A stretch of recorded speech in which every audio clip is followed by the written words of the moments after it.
All right, it's time for another very special episode of Random Thoughts from a Crazed Mind, the worst video channel on YouTube. And today I'm going to be talking about why it is that college football or college sports cannot be fixed. Cannot be fixed. Now, I already did this video once, and for some reason the sound didn't work, and it was 45 minutes long, so it wasn't very good. So hopefully I'll do better this time. It's a very complicated subject, and so I've gotten kind of tired of seeing all the people who don't know anything about sports have all these solutions for college football that they want. They can't work. And so I'm going to talk today about why it is that college football cannot be fixed ever. So first of all, it's the complexity of college football. College football is not college football the way people want to think of it. It is basically professional football, and people want to have professional football, but they don't want the players to get paid. So they want to watch the games on TV. They want the coaches to make millions of dollars, but they want the players to play for free, and they want to have all the romance and everything that they've had in the past. But that's not possible because college football has never been college football its entire history.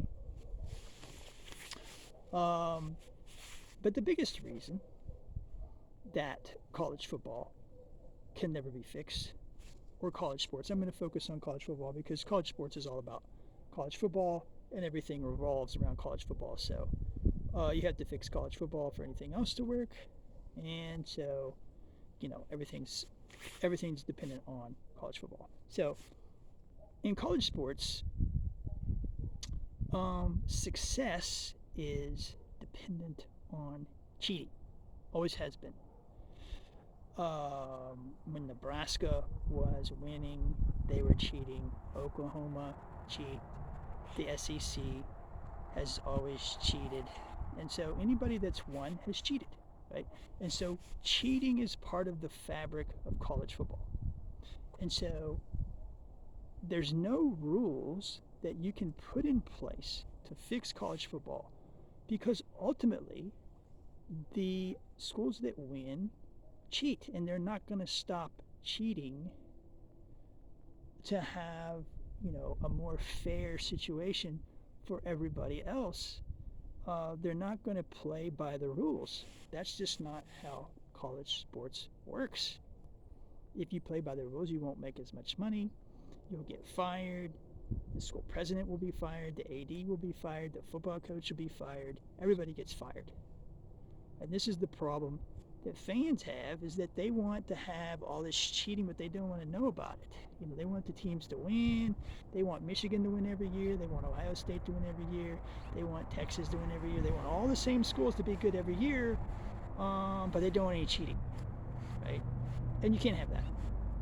I mean, if you put Michigan in the Big Ten with equal rules, Northwestern is going to be as good as Michigan. Nobody wants that. So ultimately, the schools have to cheat to win. And so they're going to cheat to win because they make more money that way. And all these coaches are being paid millions of dollars. They're getting paid millions of dollars to cheat. And you're seeing that. Right? They put in all of these salary caps.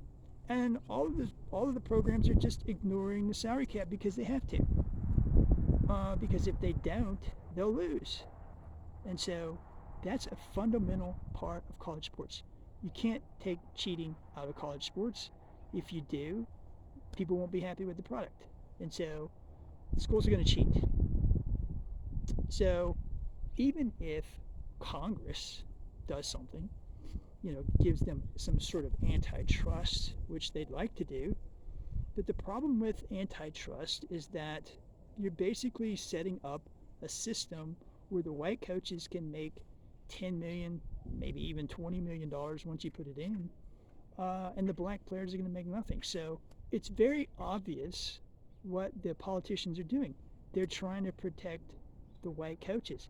And you just can't do that in 2025. You could have done that even in 2000 probably. You definitely could have done it in the 1970s, and 1980s, 1990s. And the NCAA has always been protected because, the judges and Congress were interested in protecting white elites, and they despised the black players. Well, that doesn't work anymore. You can't get away with this stuff. It's too obvious. The coaches make too much money. These schools are making huge amounts of money, and they don't want to pay the players. They're just going to pay coaches. I mean, if they didn't not pay the players, eventually coaches would make like $30 million. I mean, somebody the other day was talking about Cignetti, the coach at Indiana, that he would ultimately be paid $20 million, which, I mean, it might happen. I mean, coaches probably will make $20 million at some point. But in today's age, you got to pay the players, so that's going to put a restraint on coaching salaries. And that's what the whole thing is in Congress. The Republicans want to protect the coaching salaries, especially Tommy Tuberville and Nick Saban, who are on the Republican side of these things. And then the Democrats, they'd like to do that too, but they have a certain racial standard they have to meet, so they can't just sell out the black players, or else it would make them look bad. So they are standing up for the players a little bit. I mean, surprisingly so. I really thought that antitrust would be pretty easy to get through because the Democrats would just roll over. But they actually have had some principles, not much, but just enough to stop it from happening. So the other reason that you can't control college sports ever is that, like I said, it's cheating. But who's cheating? It's the donors. It's the donor money that is causing all this cheating.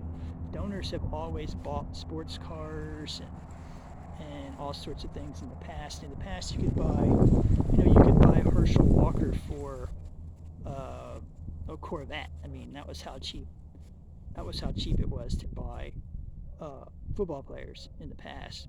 You could have the best football player in the country for a Corvette. Or I think Eric Dickerson made $40,000 for SMU. But I mean, $40,000 by today's standards would be what, $150,000 or $200,000, something like that, maybe. Compared to the early 1980s, would it be at like 120%?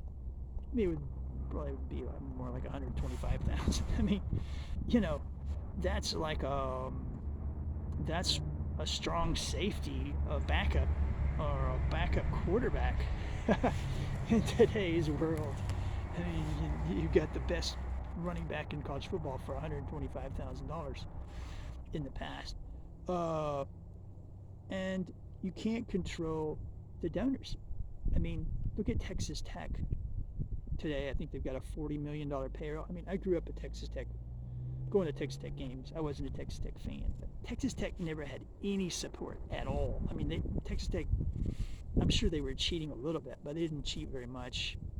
And they never had very good teams because they had no support. Now to see Texas Tech be one of the villain teams because they cheat like Alabama, they actually cheat on a higher level than Alabama or Clemson now. It makes people really angry, right? And it's because they have these donors that are donating. And here's the key: they're not donating to make money. People talk about there's no ROI in this. There's never been any ROI in buying football players. It's all about ego. It's just about putting your team in the best place. It's about the donors at Texas Tech going toe to toe with the donors at Texas A&M in Texas. That's what this is all about. And people don't understand how rich these billionaires are today. I mean, $4 million is just like, it's like the amount of money you have in your wallet for these billionaires. people think this is a lot of money. It's not for these guys. It's just fun money. These guys are just having fun. They're having their own fantasy football teams, right? I mean, college football today is fantasy football for the billionaires, and they can afford to spend, $40 million altogether. They're just having a good time. All they want to do is sit in the press box and watch their own black guys run around there, and watch Ohio State beat Michigan. That's a good time if you are a billionaire. That's as much fun as you can have, to have your own players. They basically have their own slaves. So they love this stuff. You're not going to take it away from them. What is Michigan going to do? What is Texas Tech going to do? Go to Cody Campbell and say, look, Cody, we appreciate you getting us into the playoffs and everything, but you got to stop cheating. You got to stop paying the players. You just give us the money, and we'll use it for, swimming scholarships and that kind of thing. That's not going to happen. They're not going to go to their biggest donors and tell them to stop cheating at football. I mean, that's not the way the world works, especially in today's age when everything is so corrupt. So cheating is part of the fabric of college football. You can't have college football the way people want it without you cheating. You can't have Michigan and Ohio State winning every year unless they're cheating. It just doesn't work. And now other schools with their billionaires are getting in the game. Mark Cuban. You think Mark Cuban's not having a great time watching Indiana in the national championship game? I mean, that's worth a few $1 million for Mark Cuban. That's just fun money for Mark Cuban. He's not gonna ever stop donating millions of dollars for players when he's having such a good time. I mean, this is as good as it gets for these guys. This is what they've dreamed of their whole lives. And they are the reason for it, I mean, that's a real ego trip. You can't control that. There's no controlling that. So even if Congress gets an antitrust exemption, right, let's say the NCAA got everything it wanted, what would it be able to do, really? I mean, would they stop cheating? No. They're still going to cheat. They're still going to pay the players. Right? They're really the only way to fix college football is to go non-scholarship and not recruit players. Right? If you were to do that, that would take all the money out of sports and get the games off television. That's the biggest thing. You have to get the games off television. And of course, the fans want to watch the games on TV, so you can't do that. But let's say you were to do all those things. What are the elites going to do? They're still going to want to win football games. So what are they going to do? They're going to pay the scholarship cost for the black kids to go to college at Texas Tech and Alabama, and you're going to be in the exact same position you were before. Because guess who invented the college scholarship for football? It was the SEC in the 1930s. In the 1930s, they developed the scholarship, and the scholarship is just a way to cheat at football, right? The SEC, it gave the SEC a major advantage over their competition, and then everybody else just, did the same thing over time, and you have what you have today, which is just rampant cheating. So college sports has always been about cheating, all the way back to the 1930s when the SEC created the scholarship as a way to cheat. So it's completely unfixable, even if you were to go non-scholarship. The donors are just going to pay for those kids' scholarships, plain and simple. That's how this all got started in the first place. If you go back to where it was, you get right back where we are today. So really the only way this can ever work is for basically for college sports, college football, to become the USFL, pay the elite players to play at the elite level, they have a kind of a USFL level, and then the MAC and Conference USA and Mountain West becomes what college football is today, and then Division II becomes FCS and on down, and people would really probably love that stuff. I mean, they'd probably be more popular than ever. They don't think they want it, but people never think that they want any of the stuff that they are given, and then people just learn to love what they're given, and they think that that's the way it always was. Kids grow up and accept what they're given, right? Just like when I was a kid.